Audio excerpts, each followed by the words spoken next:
Bonjour, donc on va reprendre le cours donc sur l'introduction à la méthode des éléments finis pour les équations elliptiques. Donc je vais revenir sur certains passages. Donc tout d'abord, ce qu'on avait vu, c'était l'approximation de Galerkin. Et donc on avait construit l'approximation de Galerkin, on avait montré l'orthogonalité de l'erreur. On avait vu l'existence et l'unicité par une généralisation du théorème de l'axe Milgram. Donc on va revenir un petit peu sur ce point. Donc on avait donc une généralisation du théorème de l'axe Milgram, donc qui était donnée ici par une condition inf sup.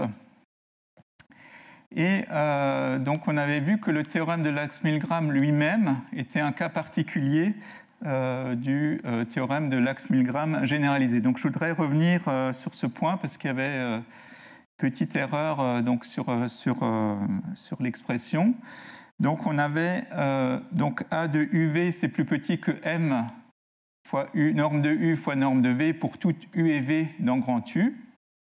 Et on a également, donc c'est là que c'était pas correct, donc ici on a aussi que A de UU c'est plus petit que gamma fois la norme de U au carré. Ici, on prend U égale V. Et donc, on va voir que la condition inf sup est bien vérifiée, ainsi que la deuxième condition.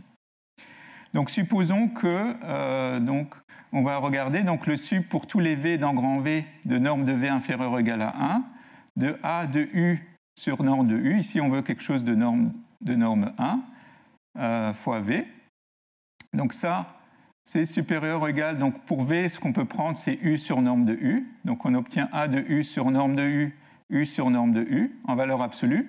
Mais comme ça, c'est positif, d'après cette hypothèse-là, on va donc obtenir que ça, c'est égal à ça. Et donc, comme la forme est bilinéaire, on obtient que c'est plus grand ou égal à gamma.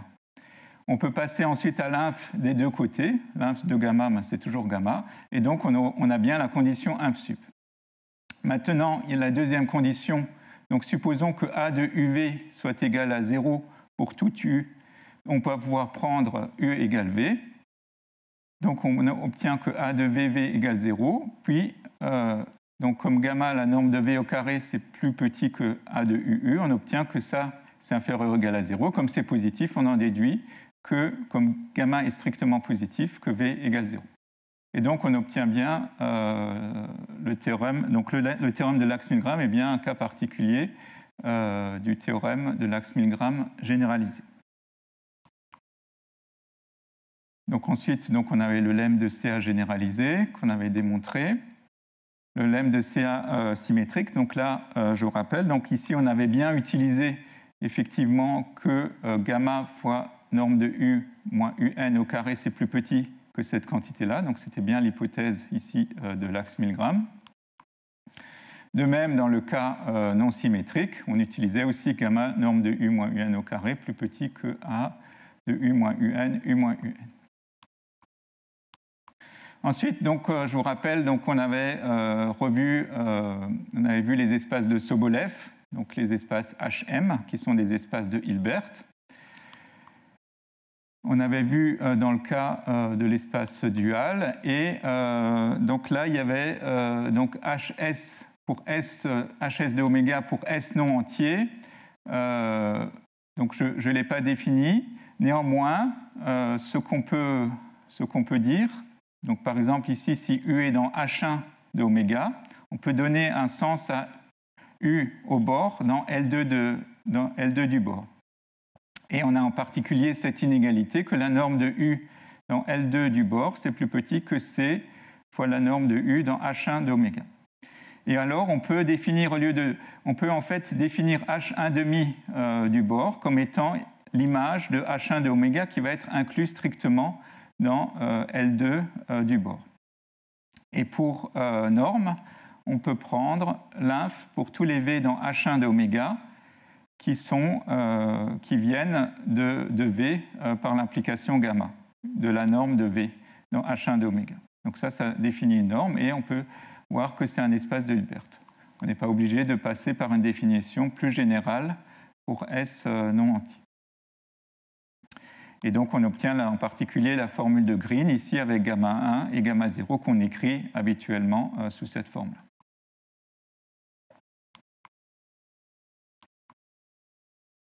Donc, après, on avait donc, le lemme de l'inégalité de Poincaré, le lemme de Denis-Lyons. Et enfin, donc, on a appliqué au cas d'un problème de Neumann, ici, pour moins laplacien plus C0, avec C0 strictement positif. Et à nouveau, on voit qu'on a ici, on peut appliquer le théorème de Lax-Milgram en ayant A de UU, c'est plus grand qu'une constante fois la norme de U au carré dans H1 de oméga.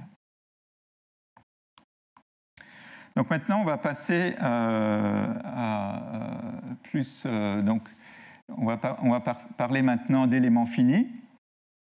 Donc, la méthode des éléments finis, comme on va voir, c'est tout d'abord une méthode d'interpolation. Les concepts d'interpolation et d'approximation pour le problème variationnel. Donc, nous, ce qu'on a vu pour l'instant, c'est quelque chose sur l'approximation pour le problème variationnel.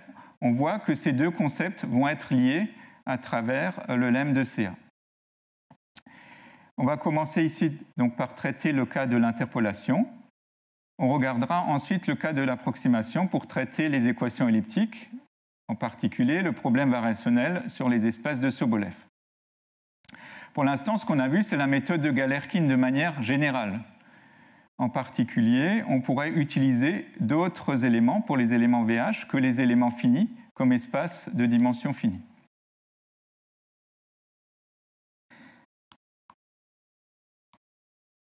Donc maintenant, on va s'intéresser justement à construire un espace d'éléments finis. On va faire vraiment la construction dans le cas 1D, mais on va quand même donner ici des concepts un peu plus généraux. Alors tout d'abord, on va considérer ce qu'on appelle une méthode des éléments finis nodales. De manière générale, ce qu'on va vouloir, c'est définir l'espace VH. Donc petit VH, il va être dans grand VH, il va être déterminé par des valeurs nodales, c'est-à-dire des valeurs en certains points. Ceci va être les inconnus de notre problème discret. Donc si ZJ, c'est un nœud, et QJ, c'est la valeur de la fonction VH en ce nœud, ou alors éventuellement la valeur d'une dérivée. Donc on va écrire QJ, c'est VJ de ZJ, ou de manière générale, DJ, VJ de ZJ, VH de ZJ. Où DJ, c'est soit l'identité, ou alors une dérivée partielle, une dérivée normale, etc. Donc on imagine, on a un certain nombre de nœuds comme ça, et on évalue notre VH là-dessus. Et en fait, on peut faire après le contraire, c'est-à-dire qu'on va partir de paramètres nodaux, ce qu'on va appeler des degrés de liberté QJ, et on va associer une fonction test phi. La fonction test phi, elle va vérifier que dj de phi en zj, ça vaut 1, et di de phi en zi, ça va être égal à 0 pour tous les autres i. Alors ça va pas être... il va y avoir des conditions pour qu'il y ait une unique solution phi, donc suivant l'espace qu'on va considérer, mais on va justement se placer dans un certain cas où on peut avoir une unique telle fonction. Il pourra y avoir alors plusieurs degrés de liberté pour un même nœud, et les phi vont former alors une base d'interpolation pour l'espace VH. Chaque fonction d'essai va s'écrire sous la forme VH égale somme des QJ phi, et en évaluant le dj de VH en ZJ, on va obtenir, comme les phi, dj de phi de ZJ c'est égal à 1 si i égale j et 0 sinon, on voit que QJ sera nécessairement égal à dj de VH de ZJ. Donc finalement, on est ramené à essayer de trouver donc, des fonctions de base phi et d'utiliser un certain nombre de degrés de liberté en certains points donc de notre espace VH. Ça va être des points justement d'un maillage.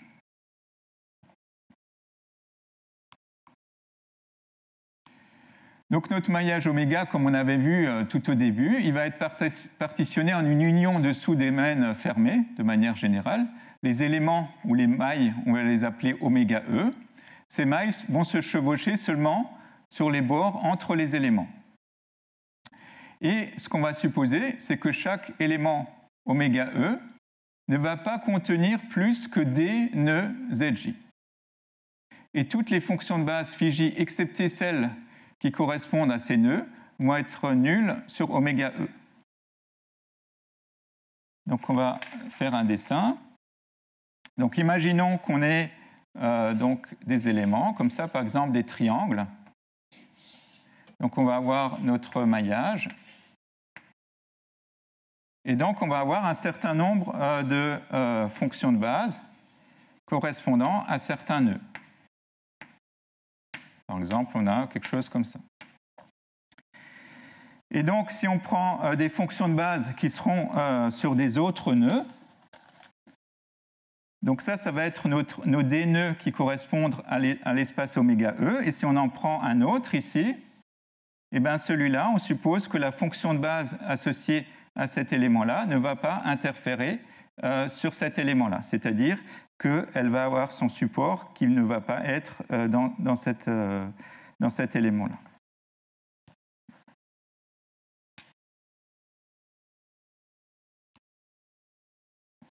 Les phi j, en général, ils vont être choisis pour être polynomiaux sur chaque élément. Donc sur chaque maille, ici, on va supposer que typiquement, on aura un polynôme ou un polynôme par morceau sur chacune des mailles.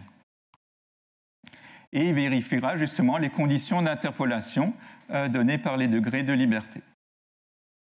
On voudra que sur une maille, les polynômes de degré inférieur ou égal à k soient reproduits exactement. C'est-à-dire que si on a un polynôme de degré inférieur ou égal à k sur la maille, qui vérifie qui coïncide avec les valeurs, on va retomber sur le même polynôme en regardant en les valeurs, en les différents points.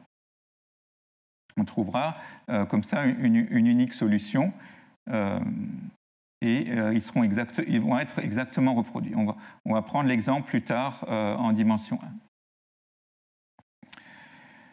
Donc, concernant les éléments finis, donc ce concept d'utiliser des polynômes différents sur chaque maille va permettre d'avoir une grande flexibilité par rapport à d'autres bases d'approximation qui étaient utilisées auparavant. Et par exemple, ce qu'on utilise toujours, les bases de Fourier vont être adaptées pour des domaines typiquement à géométrie simple, mais quand on aura des domaines assez compliqués, ça va être beaucoup plus flexible d'avoir des polynômes justement sur chacune des mailles.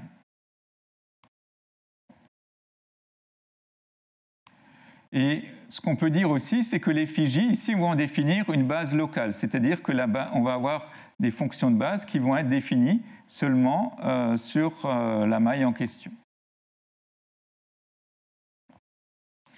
On pourrait considérer des cas un peu plus compliqués où les phi j, par exemple ici, en ce point-là, on a une fonction de base qui va aller au-delà de l'élément. Typiquement, cela peut arriver si on utilise des B-splines qui vont respecter des conditions de continuité en plus. Et donc, on va avoir des situations où les fonctions de base vont aller au-delà d'un élément. Ce qui va compliquer ici l'affaire, donc ce n'est pas ce qu'on va considérer ici.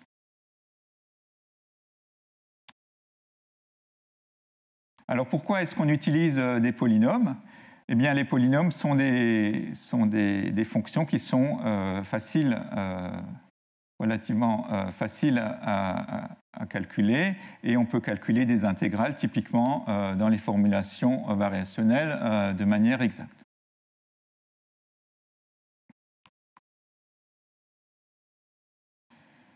Ce qu'on fait souvent aussi, c'est que chaque élément va pouvoir être obtenu à partir d'un élément de référence en utilisant une transformation affine. Donc typiquement, vous allez avoir un élément de référence ici Et donc, cet élément-là, il va pouvoir aller sur les autres éléments par une transformation affine.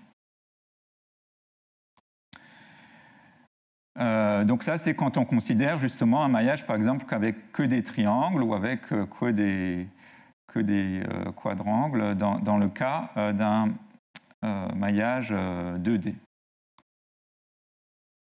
Donc, ce qu'on peut définir alors, c'est HE, c'est le diamètre du domaine oméga E, ici, donc le diamètre, donc la plus grande distance entre deux points à l'intérieur. On peut définir aussi ρe, qui est le sup de tous les diamètres de toutes les sphères qui sont contenues dans oméga E. Et enfin, on peut définir H, le max des HE, et ρ, le min des ρe. Et donc, on va arriver ici à énoncer un théorème d'interpolation pour les éléments finis. Donc, si on a oméga, un domaine ouvert borné dans Rn, qui est lipschitzian ou qui satisfait la condition de Kohn, comme on avait déjà vu précédemment. Donc, si K est un entier fixé et M un entier tel que M inférieur ou égal à K plus 1, supérieur ou égal à 0, si on prend pi, une application linéaire de HK plus 1 d'oméga dans HM d'oméga qui reproduit justement tous les polynômes de degré inférieur ou égal à k, donc qui vérifie ça, alors on aura notre propriété d'approximation, tout d'abord sur oméga E, donc si U il est dans HK plus 1 d'oméga, en réalité, il suffit de supposer qu'elle est dans HK plus 1 d'oméga E. Si H est suffisamment petit, alors il va exister une constante positive telle que on ait cette inégalité-là. Et donc, le H ici qui va intervenir, le ρ, vont venir de la transformation affine par l'intermédiaire de déterminants et de choses comme ça. Donc on va obtenir donc, cette inégalité-là. Donc tout va être localisé typiquement sur oméga E. On va avoir besoin d'une certaine régularité ici, donc dans HK plus 1 d'oméga. Et donc, on va avoir cette inégalité-là. Et de manière plus générale, après, sur oméga, on va ici pouvoir, en définissant ici le max de HE sur OE, on va pouvoir avoir une estimation sur tout le domaine. Et ce qu'on remarque, c'est qu'en norme HM d'oméga, ici, on aura une estimation en HK plus 1 moins M avec ici HK plus 1. Donc par exemple, pour M égale 0, on retrouve une estimation en grand taux de HK plus 1. Et plus M grand, moins l'estimation va être... donc on va à chaque fois perdre 1 degré dans l'estimation. On peut vérifier, par exemple, si U, c'est un polynôme de degré inférieur ou égal à K. Donc ça, c'est égal à 0. Et on retombe bien sur le fait que U, c'est bien égal à pi U.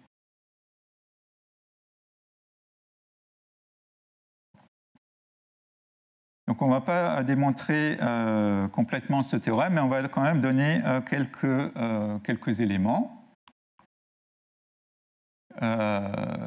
Donc, ce qu'on a besoin aussi, c'est de définir la projection pi, c'est-à-dire d'avoir une fonction qui part de HK plus 1 d'oméga et qui va dans HM. En réalité, on va prendre une projection ici qui va de HK plus 1 d'oméga et qui va dans VH, qui lui-même va être inclus dans HM. On va détailler surtout, on va considérer surtout le cas où HK plus 1 d'oméga c'est inclus dans C0 d'oméga bar. Donc on va supposer aussi que les degrés de liberté ne contiennent pas des dérivés. Donc ça, c'est ce qui va être vrai en dimension 1, dans les exemples qu'on va regarder. Et dans ce cas-là, on peut définir assez simplement la projection en prenant tout simplement l'interpolation. Alors ça, c'est valable justement parce que U, il est continu. S'il est continu, on peut définir sa valeur en chacun des points. Et donc, pi U, ça va être tout simplement ici la somme sur J des U de ZJ fois phi J. Donc ça va fonctionner typiquement pour k égale 0 en dimension 1 grâce aux injections ici de hk plus 1 dans C0, comme on avait vu dans la partie sur l'espace de Sobolev. De manière plus générale, on a aussi une procédure, donc on ne va pas détailler ici. On peut également donner un sens de manière plus générale quand on n'est plus dans C0 d'oméga. On va utiliser une base bi-orthogonale et on peut définir comme ça la projection.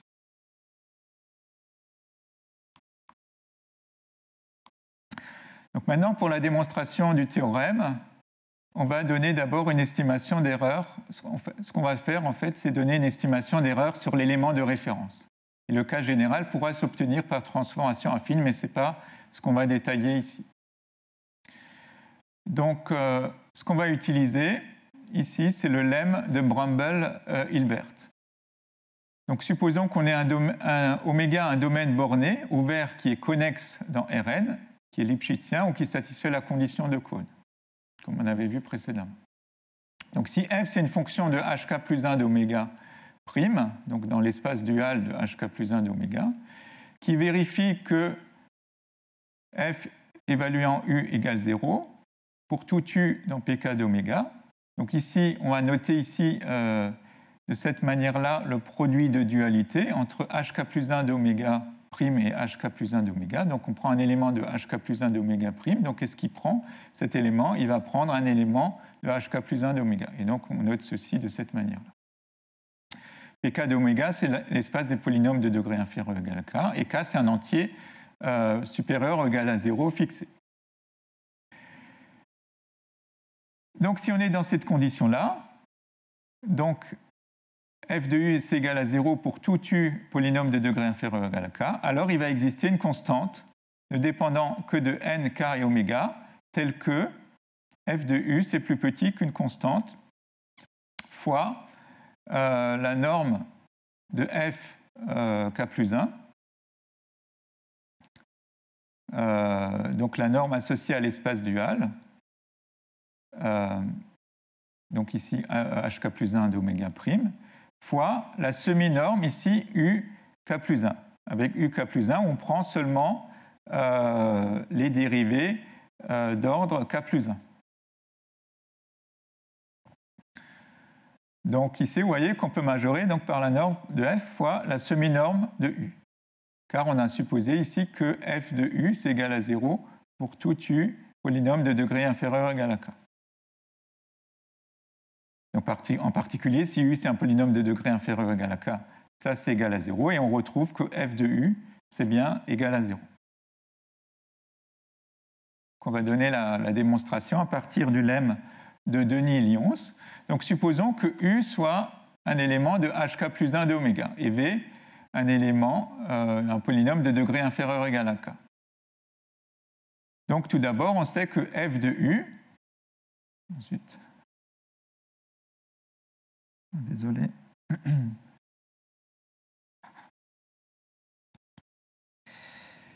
Donc, on va définir donc on a f de u, c'est f de u plus v, d'accord, pour v, polynôme de degré inférieur ou égal à k, puisque f de v, c'est égal à 0. Et f, c'est une application linéaire. Donc, par définition de la norme de fk plus 1 prime, enfin dans l'espace dual de hk plus 1 prime, donc c'est égal par définition au sup pour u plus v dans hk plus 1 d'oméga, différent de 0, de f de u plus v sur la norme de u plus v dans hk plus 1.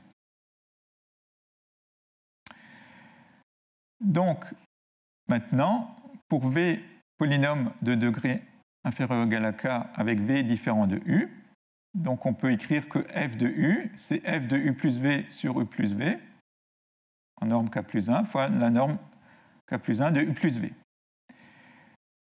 On peut passer ici par le sup, donc ça c'est plus petit que le sup, puisque u plus v c'est un élément de hk plus 1, un peu particulier puisque v c'est un polynôme de degré inférieur ou égal à k. En tout cas, ça c'est inférieur au sup, donc on peut majorer par ça. Et donc on obtient que f de u c'est plus petit que la norme de f dans hk plus 1' fois la norme de u plus v dans hk plus 1.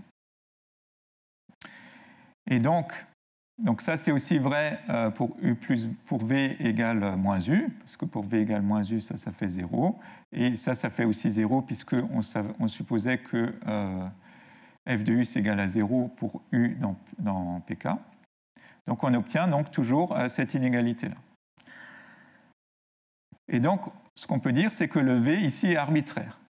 Donc là, on va pouvoir maintenant utiliser le lemme de Denis-Lyons, qui nous disait que l'inf pour toutes les v dans pk de oméga, v polynôme de degré inférieur ou égal à k, l'inf de cette norme-là, c'est plus petit qu'une constante fois la norme de u, la semi-norme de u dans hk plus 1. Et donc, on obtient donc la démonstration du lemme de Brumble-Hilbert. Toutes les hypothèses sur oméga viennent des hypothèses qui sont données sur le lemme de Denis-Lyons. Donc c'est une application, en quelque sorte, une application directe donc, du lemme de Denis-Lyons.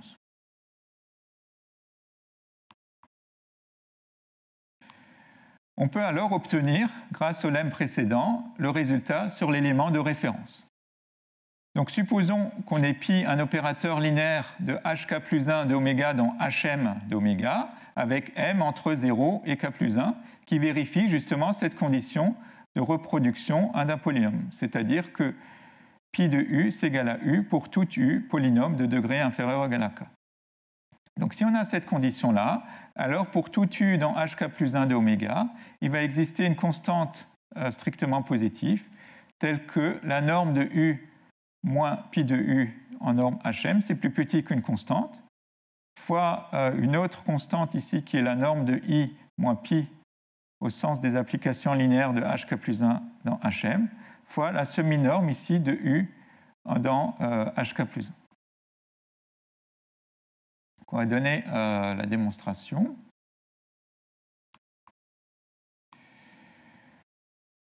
Donc tout d'abord, on va prendre une forme, une fonctionnelle linéaire dans continu sur hm d'oméga. C'est-à-dire que G, il est dans hm d'oméga prime.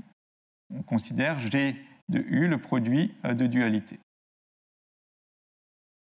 Donc maintenant, si U est dans hk plus 1 d'oméga, avec k plus 1 supérieur ou égal à m, alors U moins pi U, il est nécessairement dans hm de oméga. Puisque pi U, je vous rappelle que pi U va de hk plus 1 dans hm. Et U, il est dans hk plus 1, avec k plus 1 supérieur ou égal à m, donc U, il est lui-même dans hm. Et donc tout ça, c'est forcément dans hm de oméga. Et au niveau des espaces duaux, on a l'inclusion dans ce sens-là. Donc hm de oméga prime, c'est inclus dans hk plus 1 de oméga prime. Donc on a l'inclusion dans l'autre sens. On va donc maintenant construire une fonctionnelle linéaire sur hk plus 1 de oméga, pour pouvoir après appliquer le lemme précédent. Donc on l'a défini de cette sorte-là. Donc f de u, ça va être g, donc la fonctionnelle linéaire sur hm de oméga, de u moins pi u. Donc u moins pi u est dans hm, donc ça a un sens de considérer g de u moins pi u. Et donc ça, c'est bien défini donc pour tout u dans hk plus 1 de oméga. Donc maintenant, on va calculer la norme de f dans l'espace dual de hk plus 1. Par définition, c'est le su pour u différent de 0 de f de u sur la norme de u dans hk plus 1. On remplace f de u par g de u moins pi de u, donc on obtient cette égalité-là. On sait que u moins pi u, c'est dans hm d'oméga, donc on en déduit que le sup de g de u moins pi u sur u moins pi u sur la norme de u moins pi u dans hm Donc ça, comme ça, c'est des éléments qui sont particuliers. Ce sup-là va être plus petit que la norme de G dans Hm'.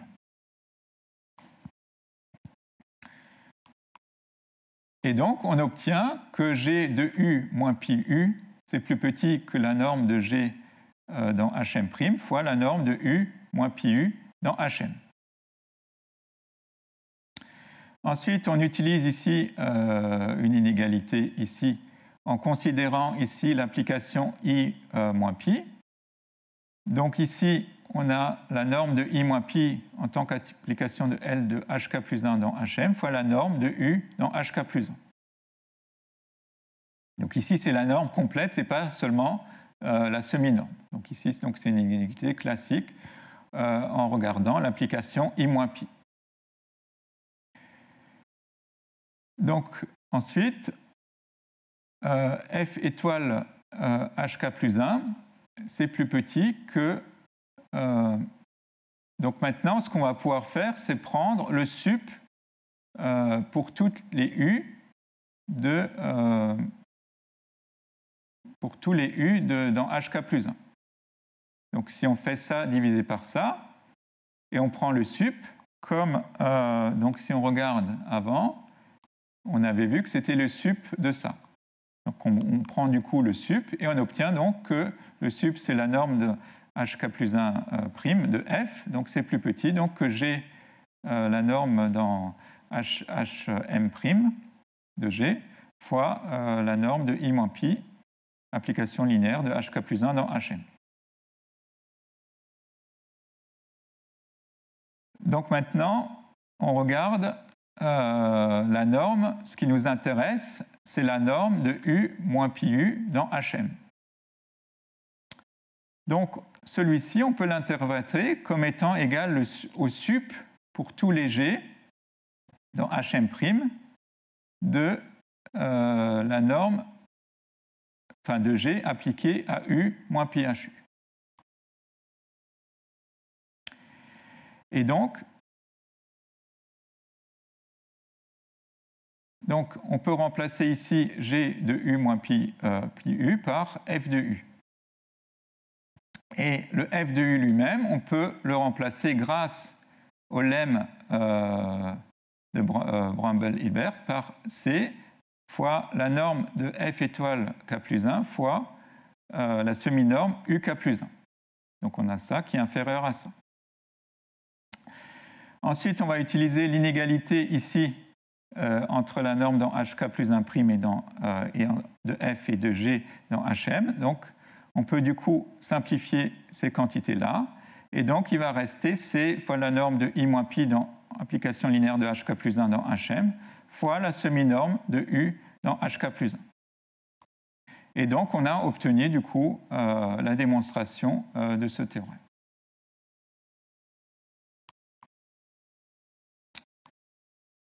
Et maintenant, on va pouvoir enfin avoir une estimation d'erreur, donc pas seulement sur l'interpolation, mais directement sur l'approximation de notre problème variationnel de départ. Donc on va ici donner un cadre un peu général sur cette estimation d'erreur. Et après, on verra plus particulièrement, on va détailler plus particulièrement ce qui va se passer en une dimension. Donc supposons que UH soit inclus dans U, et U, pour ce qu'on va prendre ici, c'est l'espace HM0 de oméga. Donc ça va être le complété des fonctions C infini, un support compact d'oméga dans HM d'oméga. On va supposer que U c'est égal à V. On va avoir notre problème variationnel ici, avec ces espaces particuliers. Et celui-ci, on peut lui donner un sens pour tout G dans H moins M d'oméga, qui par définition, c'est HM0 d'oméga prime. On utilise de nouveau ici le produit de dualité. On suppose que les hypothèses de l'axe Milgram généralisé sont satisfaites. aussi le lemme de CA généralisé satisfait. Et donc, on va obtenir un U étoile qui est solution. Alors, le U étoile, attention, il n'est pas forcément très régulier. Ça va dépendre un peu de la géométrie qu'on utilise, du membre de droite qu'on utilise.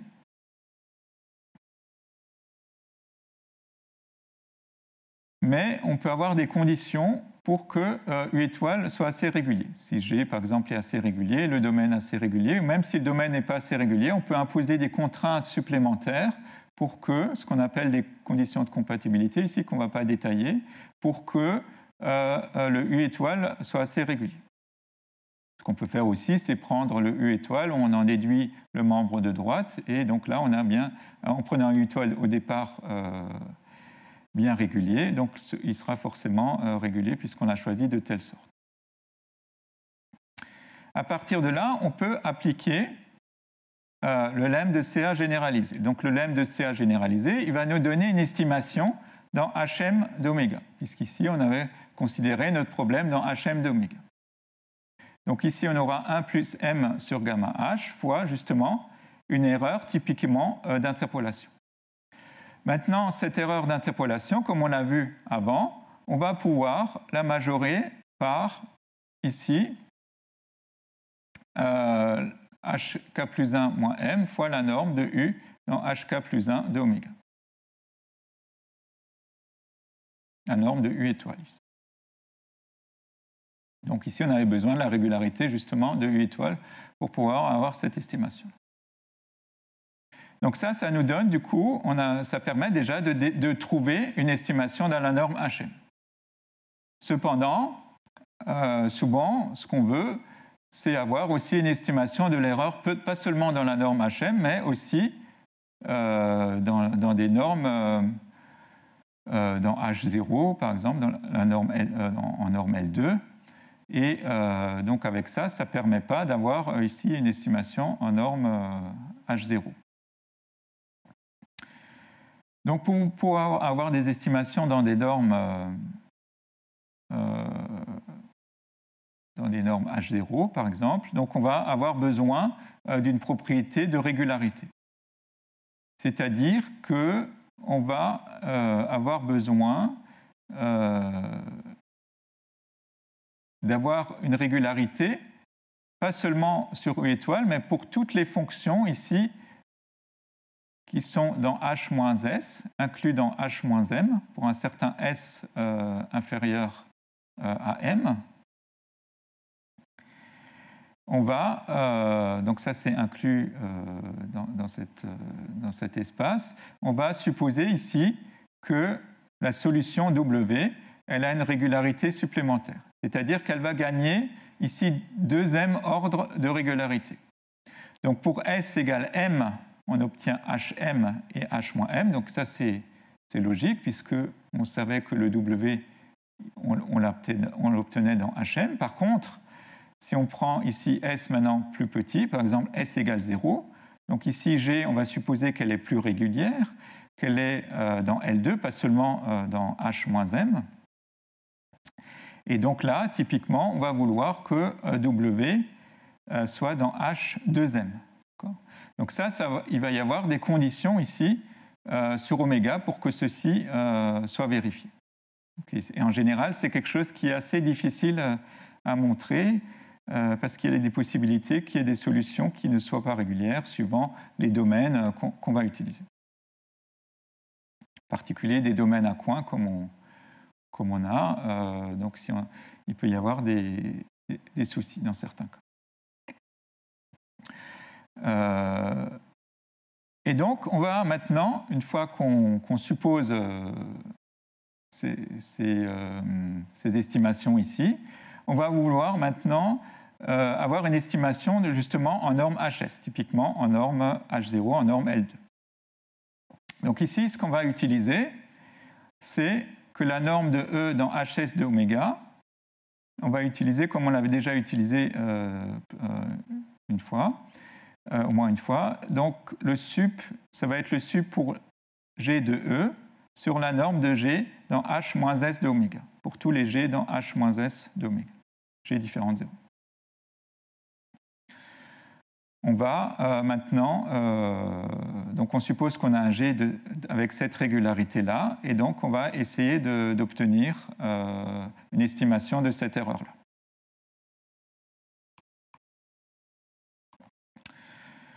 Donc ce qu'on fait, on part donc de G de E. Donc G de E, il va être forcément égal à A W de E. W, c'est la solution de notre problème variationnel, et puis G assez régulière. Et donc, W, on a une propriété ici d'orthogonalité, donc ça, c'est aussi égal à A de W moins pi h de W E.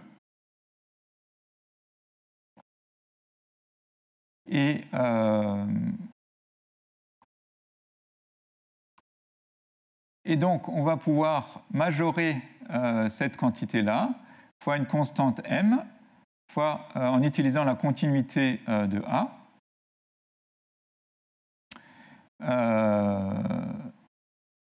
On va pouvoir majorer par la norme de W moins pi h W en norme Hm d'oméga, fois la norme de E dans Hm d'oméga.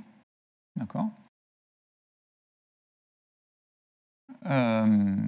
Pour la norme de E dans Hm d'oméga, on a déjà un résultat, donc on peut l'utiliser. Donc ça va être une autre constante, fois la norme de W moins pi h de W dans Hm, donc fois hk plus 1 moins m, fois la norme de U étoile dans hk plus 1 d'oméga. Et donc maintenant, il reste à estimer cette quantité-là. Alors cette quantité-là, a priori, on pourrait dire que c'est plus petit que constante fois h puissance k moins m, norme de W, dans hm plus k plus 1 moins m.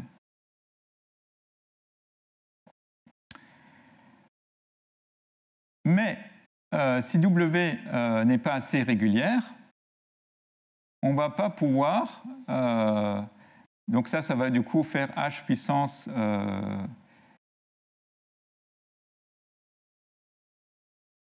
donc on va avoir...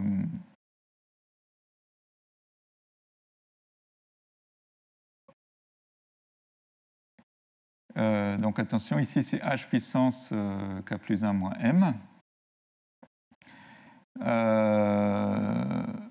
Donc on ne va pas toujours pouvoir avoir l'estimation en k plus 1 moins m parce que W n'est pas toujours forcément assez régulier.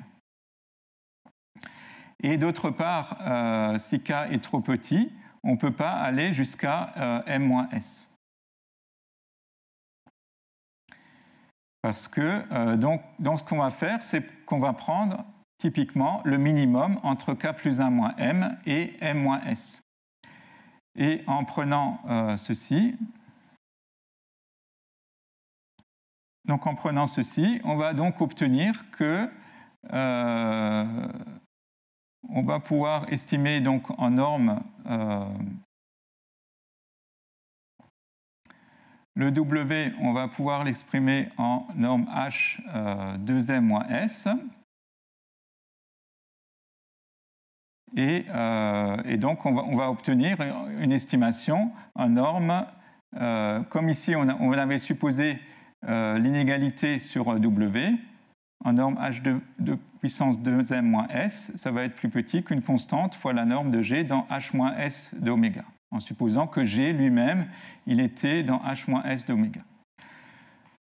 Donc au final, donc en regardant ces estimations-là, on va pouvoir obtenir que la norme de E dans HS d'oméga, ça va être plus petit qu'une constante fois cette quantité-là, avec la norme de U étoile dans HK plus 1 d'oméga. Puisqu'on avait ici, ça, on obtient ici la norme de G dans H moins S d'oméga. Et donc, comme on prend le sup ici de G de E sur la norme de G dans HS d'oméga, on va obtenir donc cette estimation-là. Dans la pratique, quand même, souvent, si K, par exemple, est supérieur, donc le polynôme est de degré suffisamment grand, donc si K est supérieur ou égal à 2m moins 1, on aura k plus 1 moins m qui va être supérieur ou égal à m, qui lui-même est supérieur à m moins s. Et dans ce cas-là, en fait, ça va être cette estimation-là qui va compter. Et donc, on va retrouver un peu l'estimation qu'on a plus l'habitude d'avoir, c'est-à-dire qu'on a la norme de E dans HS, ça va être plus petit qu'une constante, fois la norme de fois H puissance K plus 1 moins S, fois de la norme de U étoile en norme HK plus 1. Donc on a K plus 1 moins S, K plus 1 et S. Comme on a l'habitude pour le problème d'interpolation. Voilà, donc ici, on a vu des estimations assez générales, où c'est quand même un peu compliqué. Ici, en particulier, on peut avoir des cas un peu surprenants dans ce cas-là.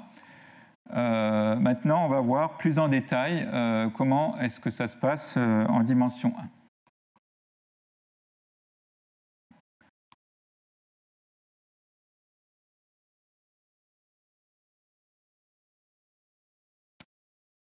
Donc en dimension 1, on va avoir un maillage, donc oméga, qui va être ici, on va simplifier, on va prendre le domaine 0, 1, on va prendre n un élément dans grand N, et on va considérer donc notre intervalle 0, 1, qu'on va découper en des mailles, donc avec 0 c'est x0, ensuite on a x1 jusqu'à xn, et le dernier point, on va dire que c'est xn plus 1 qui vaut 1.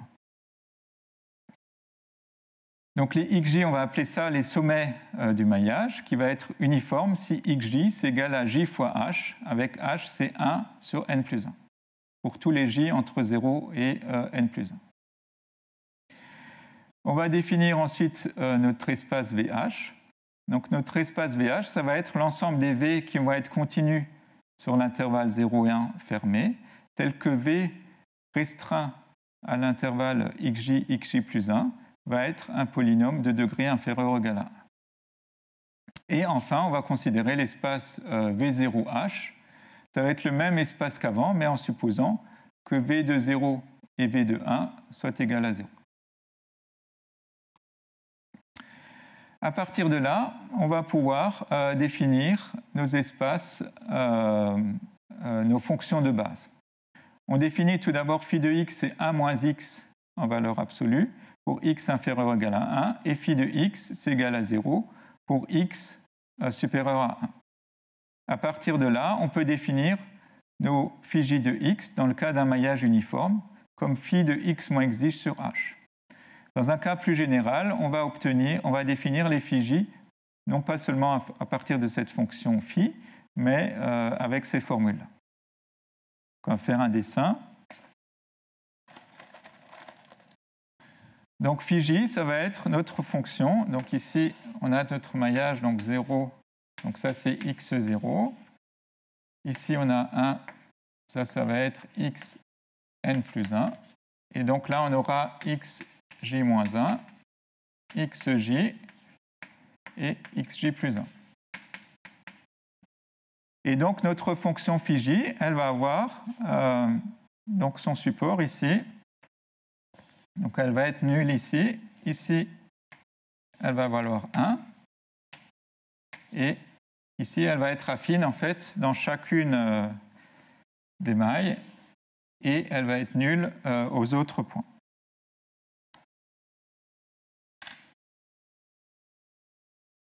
Donc notre fonction phi j, elle va être définie de cette manière-là. Donc vous voyez qu'on peut avoir les formules. Oups.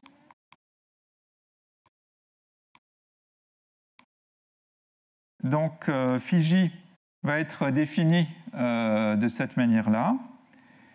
On peut vérifier. Donc ici, on a bien que phi j de xj, donc ça fait xj moins xj moins 1 sur xj moins xj moins 1, donc ça fait bien 1. En xj moins 1, ça fait 0. Et en dehors ça vaut 0. Et ici, c'est pareil. Pour x égale xj, donc ça fait bien 1. Et pour xj, x égale xj plus 1, ça fait bien 0. Et la fonction, elle est bien affine entre chacun des points. Donc elle est bien donnée ici par cette formule.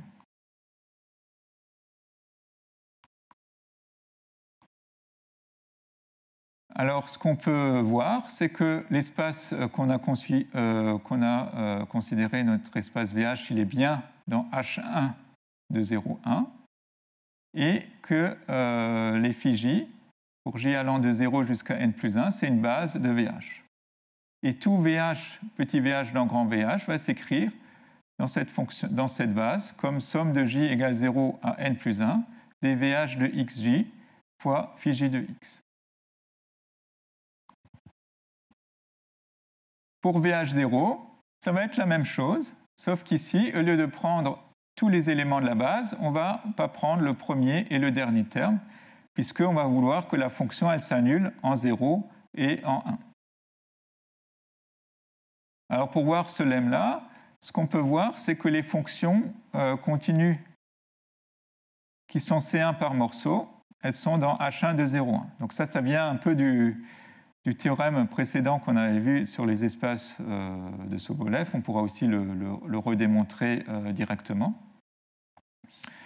On a aussi le fait que phi j de xi, ça va être égal à delta ij, où delta ij, ça vaut 1 si i égale j et delta ij égale 0. Sinon, c'est le symbole de Kronecker. Et phi j va être défini en fait, de telle sorte que phi j est dans VH et phi j de xi, justement, ça vaut delta ij. Donc si on considère notre maillage ici, on prend une fonction qui est affine par morceau, qui est continue, qui vaut 1 ici et 0 en tous les autres points, et bien on va obtenir forcément que cette fonction, ça va être égal à phi j.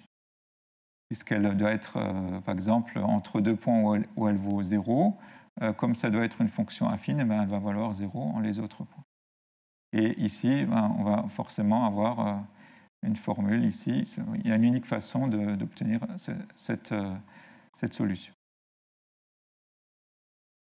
Et donc, on peut voir donc, ce lemme-là. Et donc, on peut alors ensuite définir, donc résoudre le problème de Dirichlet. Donc, supposons qu'on veut résoudre ici moins u seconde égale f. Donc, c'est un problème ici, on va rester ici sur un problème assez simple. Donc, moins u seconde égale f avec u de 0 égale u de 1 égale 0. En utilisant justement les éléments finis P1. Donc ici, ça va consister à trouver UH justement dans V0H, vérifiant donc la formulation variationnelle. Donc en faisant des intégrations par partie, donc on obtient cette formulation variationnelle. Donc l'intégrale entre 0 et 1 de UH' fois VH' égale l'intégrale entre 0 et 1 de F fois VH pour tous les VH dans V0H. Donc si f est dans L2 de 0,1, le membre de droite est bien défini. Alors attention, le membre de droite, on ne peut pas toujours le calculer de manière exacte. Donc l'évaluation du membre de droite peut être difficile. Donc pour l'instant, dans la théorie, ce qu'on a supposé, c'est qu'on pouvait toujours calculer ça de manière exacte, mais en réalité, on ne peut pas toujours le faire. Ce qu'on peut faire, c'est utiliser des formules, ce qu'on appelle des formules de quadrature, la formule de point de milieu, la formule des trapèzes, des Simpson, ou alors même des formules de Gauss peuvent être utilisées sur chaque intervalle xj plus 1. Ce qu'on peut remarquer aussi, c'est que le membre de droite peut être défini d'une manière plus générale. C'est-à-dire que A de UV égale l'intégrale entre 0,1 de U'V', ça définit un produit scalaire sur H1,0 de 0,1.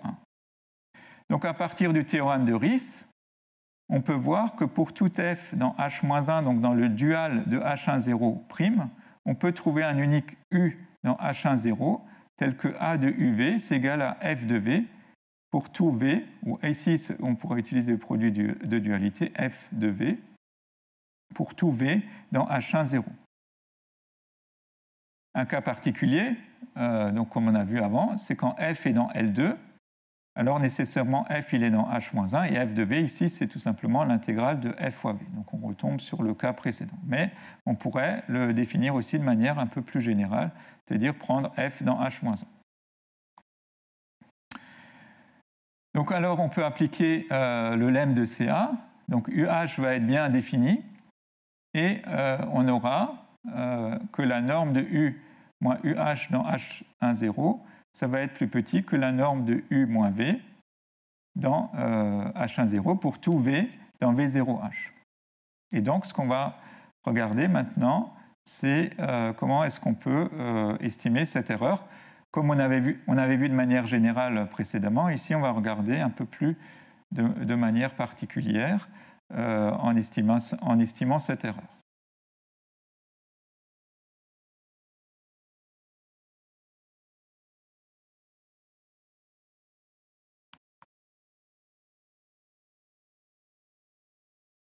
Alors, je vais maintenant reprendre un peu cette histoire de régularité. Donc, je vais la redonner ici à nouveau pour oméga, un ouvert ici qu'on va supposer Cm plus 2 de Rn. Donc, si f il est dans Hm de oméga, donc l'unique solution, donc, en supposant donc ici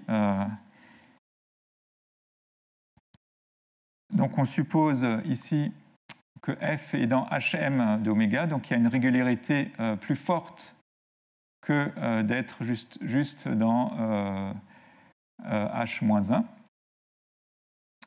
Donc on suppose qu'on a ça. Alors on a une propriété de régularité, c'est-à-dire que U va hériter va être 2 fois plus régulière que F. Donc ça, c'est un théorème de régularité assez difficile. Dans le cas n égale 1, donc on considère ici en dimension 1, on n'a pas besoin d'hypothèse sur oméga. On peut le démontrer. Donc je vais donner quelques éléments. Donc si f est dans L2 de 0,1, on peut montrer que U' c'est égal à moins f plus l'intégrale entre 0,1 de U' plus f, où f c'est l'intégrale entre 0 et x de f. Et grâce à cette formule-là, on peut voir que U est nécessairement dans H2 de 0,1. Et par récurrence, on peut voir après que si f est dans Hm de 0,1, U va être dans Hm plus 2 de 0,1. Alors, je vais encore donner quelques détails. Donc, pour m égale 0, on va dire que le problème est régulier. Et si oméga n'est pas forcément de classe C2, mais oméga, c'est un domaine polyédrique, on a des conditions suffisantes qui sont que les coefficients, donc ici juste pour m égale 0, que les coefficients de l'équation elliptique sont dans C1 de oméga bar et que oméga, c'est un domaine polyédrique qui doit être convexe. Et ça, c'est valable quand on considère H10 de oméga ou H1 de oméga. Si par hasard, on utilise un problème qui implique à la fois des conditions de Neumann et de Dirichlet, le problème n'est pas régulier. Et donc, on ne pourra pas avoir ce théorème de régularité. Donc tout ça, c'est lié au fait qu'il va y avoir des solutions qui sont singulières.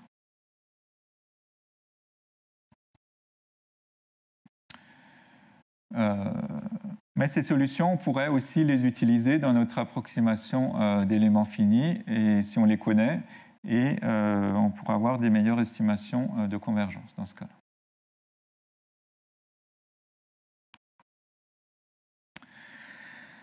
Donc maintenant, on va regarder notre erreur d'interpolation en dimension 1.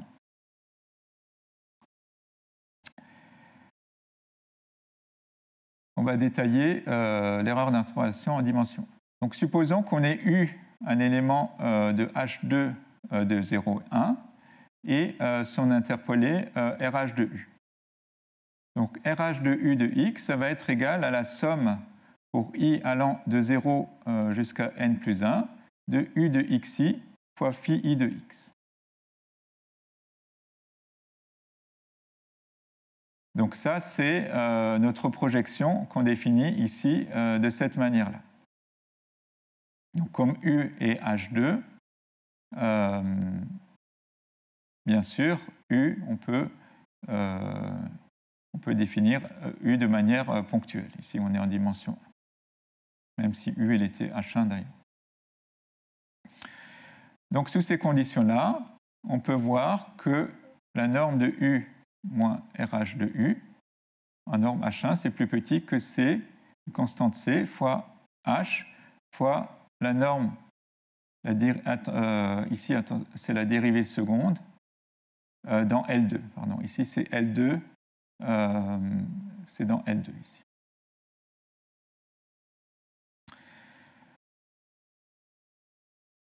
Donc on va donner la démonstration sans utiliser les théorèmes généraux qu'on avait qu'on avait regardés précédemment. Donc supposons que U soit dans H2 de 0,1. Donc on sait que U est forcément de classe C1.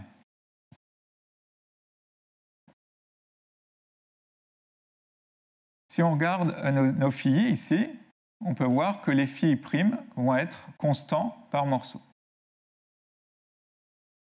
Et en regardant comme RH de U, c'est cette somme-là, donc RH de U', ça va être la somme des U de XI fois phi prime de X, et on peut voir que RHU', c'est égal à U de XI plus 1 moins U de XI sur XI plus 1 moins XI. Et donc, comme U est de classe C1, on peut voir aussi que c'est un certain U' de XI, XI sur XI, XI plus 1.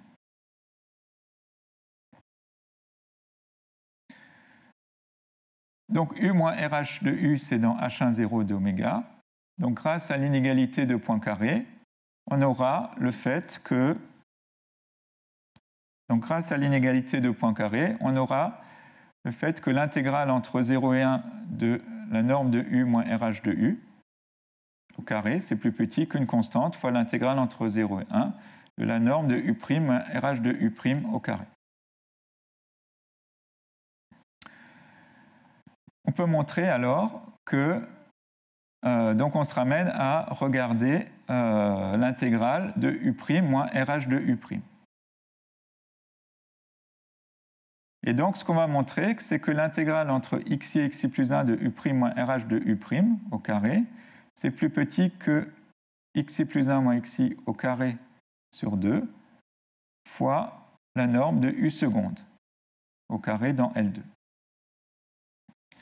Alors, pour montrer ça, on va d'abord regarder donc U' moins RH de U'.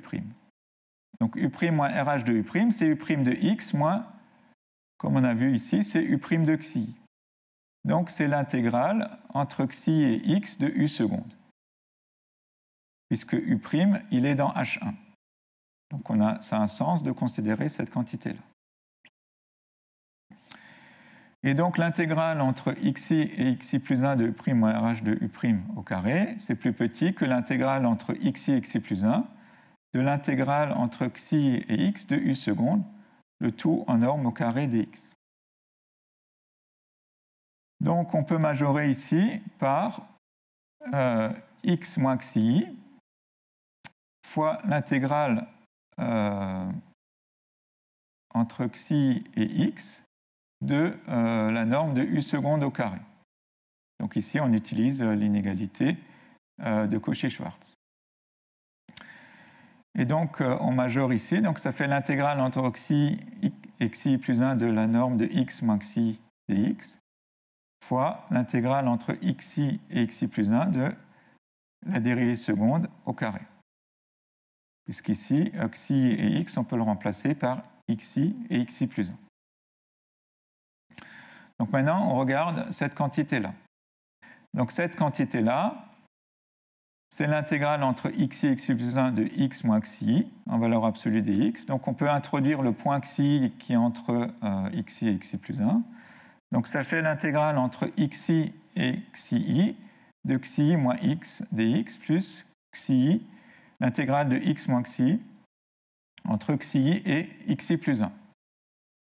Donc ça, on peut alors intégrer exactement. Donc ça fait xi moins xi au carré sur 2 plus xi plus 1 moins xi au carré sur 2. On va chercher maintenant à regarder la plus grande valeur de ça. Donc, c'est pour ça qu'on va introduire la fonction g de t qui est t moins xi au carré plus t moins xi plus 1 au carré sur 2. On peut vérifier que g' de t c'est égal à 0 si et seulement si t égale xi plus xi plus 1 sur 2. Et donc on peut voir que le maximum de g il est atteint au bord et le minimum il est atteint en ces points-là. Et donc on va obtenir en fait ces inégalités-là pour g de xi, c'est-à-dire pour cette quantité-là. Et donc on peut majorer ça par ceci, et donc on obtient donc cette estimation de l'erreur. Donc on obtient que ça, c'est inférieur ou égal à ça.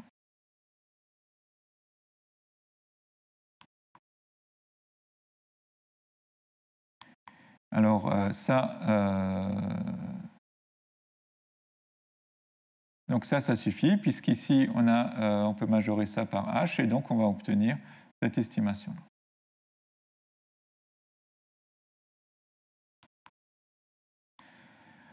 Donc maintenant, supposons, donc là ce qu'on avait supposé c'était que U il était dans H2. Donc quand U est dans H2, donc on obtenait cette estimation d'erreur. Maintenant, supposons que U est seulement dans H1 de 0,1. Donc on va supposer une régularité plus faible sur U. Ce qui est vrai si on suppose que le membre de droite il est seulement dans H-1. Donc dans ce cas-là, on peut toujours appliquer le lemme de CA, etc. Et donc on est ramené à regarder la norme de U' moins RH de U', en norme L2. Et donc ce qu'on va pouvoir dire ici, tout simplement, c'est que ça tend bien vers 0. Mais on ne va pas pouvoir avoir une estimation plus précise de convergence.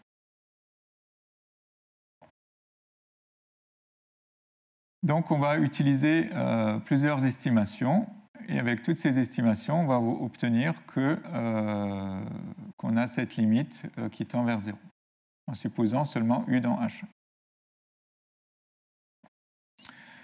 Alors on va commencer par montrer la première estimation. Donc on regarde la norme de U moins RH de U au carré dans L2, donc sur une maille, sur xi plus 1. Et donc on va montrer que ça, c'est inférieur ou égal à xi plus 1 moins xi au carré sur 3 fois la norme de U' au carré dans L2 de xi plus 1. Donc on va recommencer, on va regarder U de x moins RHU de x. Donc on peut vérifier que U de x moins RHU de x, c'est l'intégrale entre xi et x de U' moins RH de U'.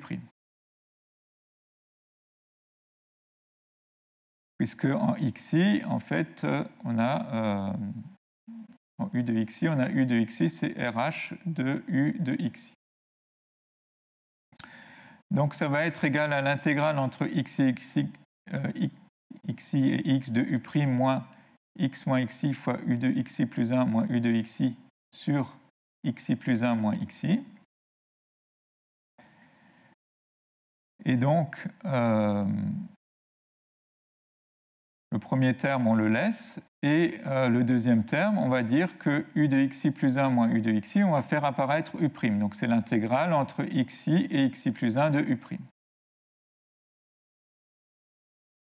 Donc du coup, c'est l'intégrale entre xi et x de 1 moins xi sur xi plus 1 moins xi fois U',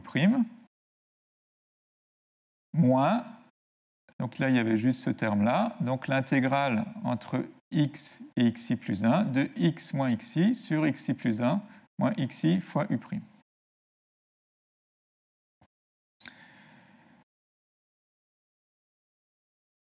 Donc maintenant, on regarde donc U de x moins RH de U de x au carré.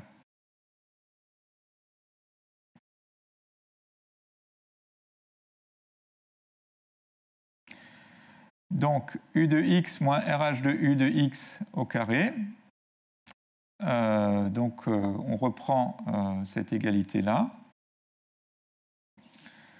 Donc on va pouvoir majorer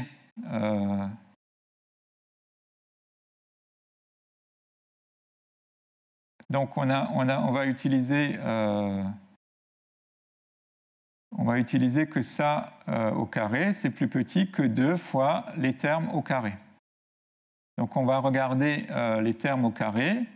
Donc ça va donner l'intégrale entre xi et x en utilisant aussi Cauchy-Schwarz.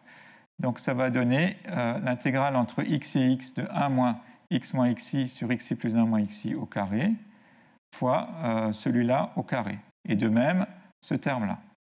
Donc il va rester aussi l'intégrale entre x et xi plus 1 de x moins xi au carré sur xi plus 1 moins xi au carré.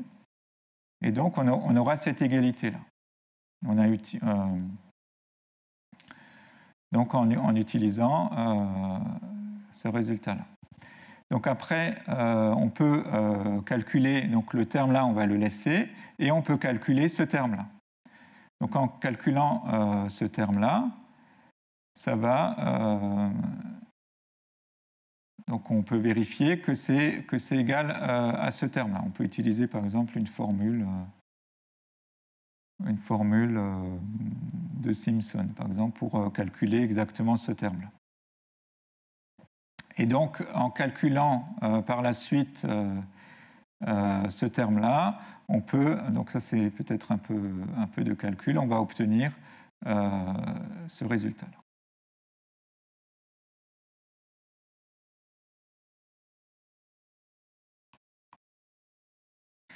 Donc ensuite, dans un deuxième temps, donc on va calculer la norme de RH de U dans L2. On veut montrer qu'elle est plus petite que la norme de U dans H1 de 0,1. Et quelque part, ça va vouloir nous dire que notre opérateur RH, il est bien continu. Donc on regarde donc, la norme de RH de U au carré en norme L2. Donc ça, c'est l'intégrale entre 0 et 1 de la norme de RH de U au carré. Donc c'est plus petit que la norme de RH de U au carré en norme L infini. Fois l'intégrale entre 0 et 1 qui vaut 1. Donc on obtient cette égalité-là. Ensuite, RH de U, je vous rappelle, c'est la somme des UI, U de xi, phi j de x, phi de x. Donc on peut prendre le max sur tous les U de xk fois le sup pour tous les x de cette somme-là. Or, cette somme-là, la somme de i égale 0 à n plus 1 de phi de x en valeur absolue, les phi, je vous rappelle que les phi sont positifs, donc ça fait la somme de i égale 0 à n plus 1 de phi de x, et si on fait la somme de tous ces termes-là, comme l'élément VH qui a x associé 1, il est dans VH, on peut vérifier que 1, c'est bien égal à la somme des 1 de xi qui vaut 1 fois phi de x. Donc 1, c'est bien égal à la somme des phi de x. Donc tout ça, c'est égal à 1. Donc cette quantité-là, elle est égale à 1. Puisqu'on sait que VH de x, il s'écrit toujours sous la forme somme des j égale 0 à n plus 1 des VH de xj fois phi j de x. Donc maintenant, pour continuer, donc ici, on peut majorer donc, par la norme L infini. Donc il reste à montrer la fin. Donc ce qu'on va faire, c'est qu'on regarde U de x. On peut dire que U de x, c'est U de 0 plus l'intégrale entre 0 et x de U' de y dy. Donc ensuite, on peut faire les majorations. Donc U de x en valeur absolue. Ou de manière générale, au lieu de prendre x et 0, on peut prendre x et y. Donc U de x en valeur absolue, c'est plus petit que U de y en valeur absolue, plus l'intégrale entre y et x de U' de z en valeur absolue dz. Donc c'est plus petit que U de y en valeur absolue, plus l'intégrale entre 0 et 1 de U' de z dz. Donc on va continuer la majoration, on va intégrer cette fois-ci en y. Donc U de x en valeur absolue, c'est plus petit que l'intégrale entre 0 et 1 de U de y dy. Et ici, on va intégrer entre z et y. Donc ici, qu'est-ce qu'on obtient? On obtient la norme de U dans L2. Enfin, en tout cas, on peut majorer après en utilisant Cauchy-Schwarz par la norme de U dans L2. Ici, ça, on a l'intégrale de U'. En fait, ici, c'est la norme de U dans L1. Et par Cauchy-Schwarz, de nouveau, on peut avoir la norme de U' dans L2. Donc ça, on peut dire que c'est égal à ça, au carré, en norme 1,5. Et donc après, on peut majorer à nouveau par 2 fois. Donc a plus b, le tout au carré, c'est plus petit que 2 fois a carré plus 2 fois b carré. Et donc, on obtient cette inégalité-là. Et donc, on obtient au final cette inégalité.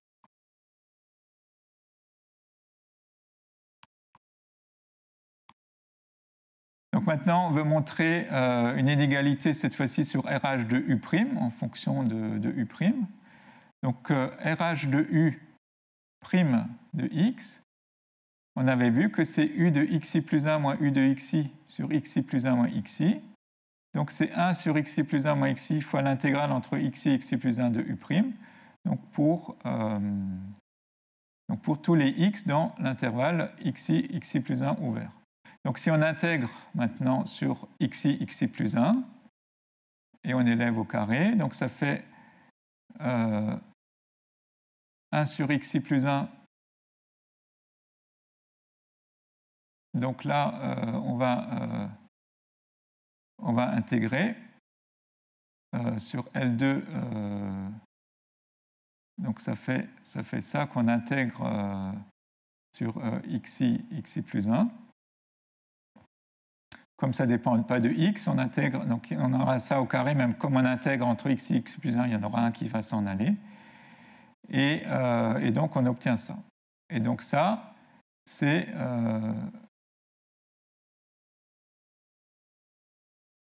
on va utiliser encore une fois Cauchy-Schwarz.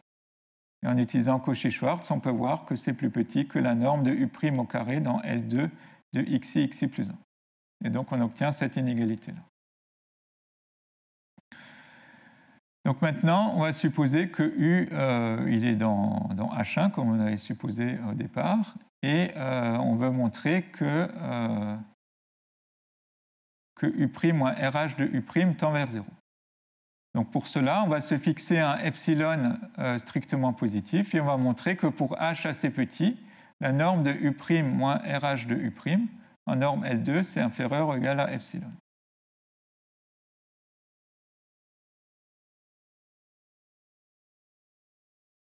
Donc, on regarde la norme de U' moins RH de U' en norme L2. Donc, pardon. Ce qu'on va supposer, donc, on va prendre à partir de U dans H1, par densité, on peut trouver une fonction V C infini sur 0,1, telle que la norme de V moins U en norme H1, c'est plus petit, par exemple, que epsilon sur 3.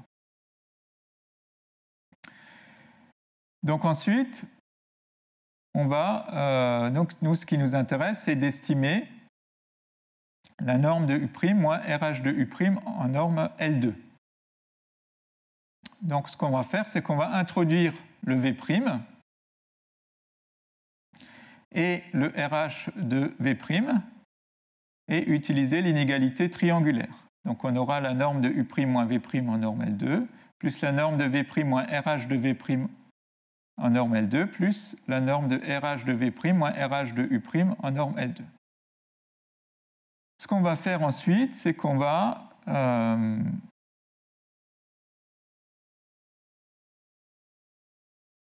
majorer tout d'abord RH de V' moins RH de U' en utilisant cette inégalité ici.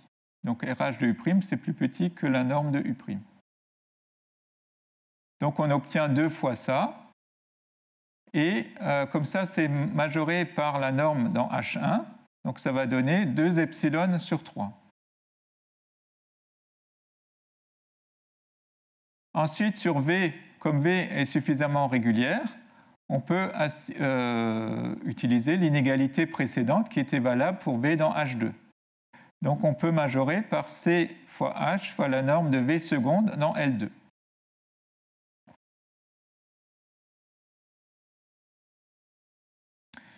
Et donc, nous, ce qu'on voulait, c'était avoir H suffisamment petit. Donc si on prend H plus petit que epsilon sur 3C fois la norme de V seconde dans L2, on peut vérifier que tout ça, ça va être inférieur à epsilon. Et donc, on a obtenu du coup le résultat.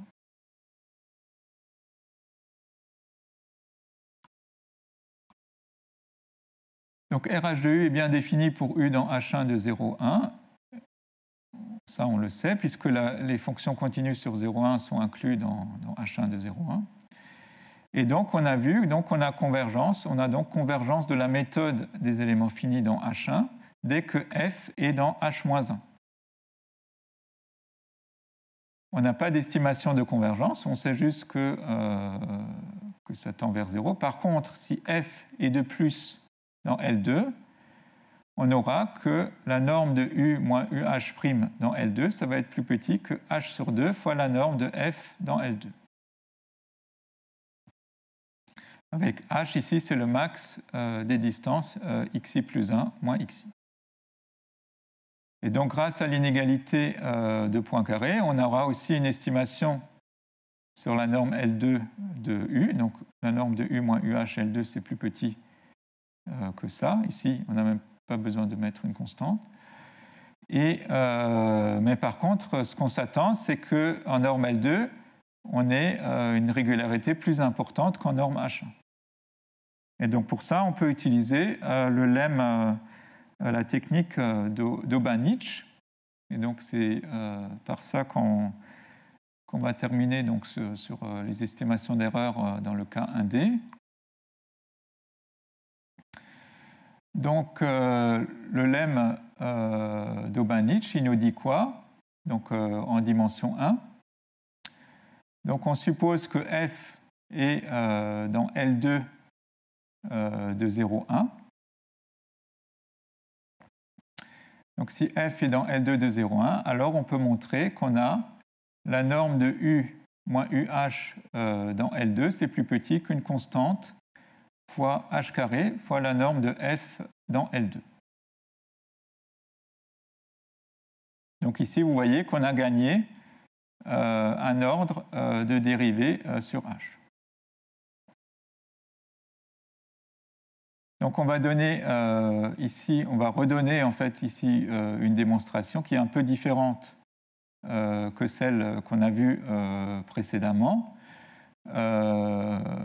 C'est-à-dire qu'on ne va pas utiliser les espaces G dans H-S, mais ici on va directement interpréter notre erreur ici en norme L2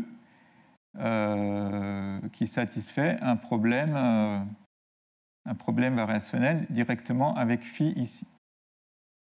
Donc ici, donc on va dire que l'intégrale entre 0 et 1 de U moins UH au carré, on peut la représenter de cette manière-là. Alors le phi ici, qu'est-ce qu'il va vérifier? Justement, phi va vérifier le problème variationnel suivant. C'est-à-dire qu'on va considérer notre problème variationnel pour... on va prendre, pour membre de droite, on va prendre l'erreur. D'accord? Ici, U moins UH. Donc en prenant U moins UH ici, qu'est-ce qu'on va obtenir? Eh bien, on va obtenir que l'intégrale entre 0 et 1 de phi prime, donc il y aura une unique solution de l'intégrale de 0 à 1 de phi prime psi prime, c'est égal à l'intégrale entre 0 et 1 de U moins UH fois psi. Pour tous les psi dans H1 0 de oméga.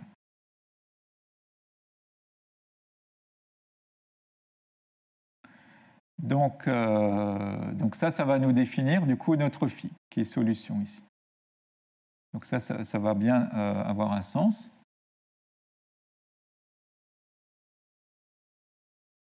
Et donc on va pouvoir, par ailleurs, donc ça c'était, disons, plutôt au niveau continu, puisqu'on prenait tous les psi dans H1 0 de 0,1. Et après, ce qu'on peut faire aussi, donc comme ça, on a donc notre représentation de l'erreur, ici.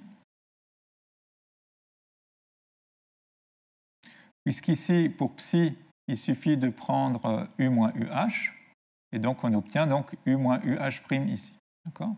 Donc le phi il est bien défini, et on a cette représentation de l'erreur. Donc ensuite, dans un deuxième temps, on peut faire exactement le même problème qu'ici, mais en prenant cette fois-ci notre psi dans V0H. C'est-à-dire, au lieu de prendre tout l'espace complet H1, 0, on va prendre le sous-espace ici de dimension finie qu'on avait défini précédemment. Donc ça va nous donner, comme ici celui-là, il est inclus dans celui-là, on va avoir aussi une solution, donc phi H' pour celui-là. Et donc, on va obtenir que phi moins phi H' en norme L2, ça va être plus petit que H sur 2 fois la norme de U moins UH. Donc ça, on a cette estimation-là, puisque c'est l'estimation qu'on a obtenue comme on avait précédemment. Donc on sait que la méthode, elle converge et qu'on avait ce type d'estimation. D'accord ?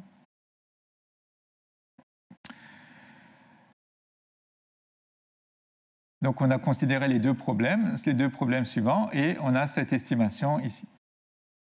Donc maintenant, qu'est-ce qu'on regarde ? On regarde l'intégrale entre 0 et 1 de UH' fois phi H', où le phi H, il est donné ici. Donc ça, on sait que c'est égal à...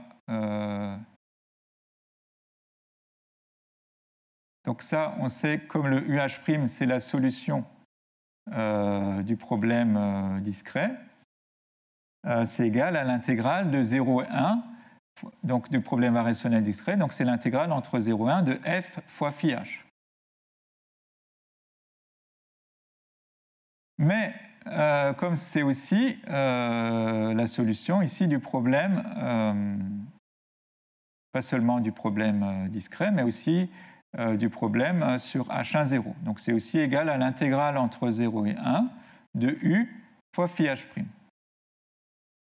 Et donc on retrouve ici notre orthogonalité de l'erreur, c'est-à-dire que, donc attention ici il manque un prime, donc c'est-à-dire qu'on aura l'intégrale entre 0 et 1 de U moins UH' fois phi H' qui est égale à 0.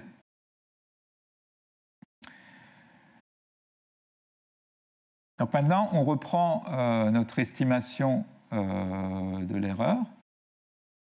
Donc la norme de U moins UH carré en norme L2, donc c'est l'intégrale entre 0 et 1 de U moins UH au carré. Et donc c'est l'intégrale entre 0 et 1 de U moins UH' fois phi moins phi H'. Alors pourquoi on a ça ? On savait déjà que c'était égal à ça.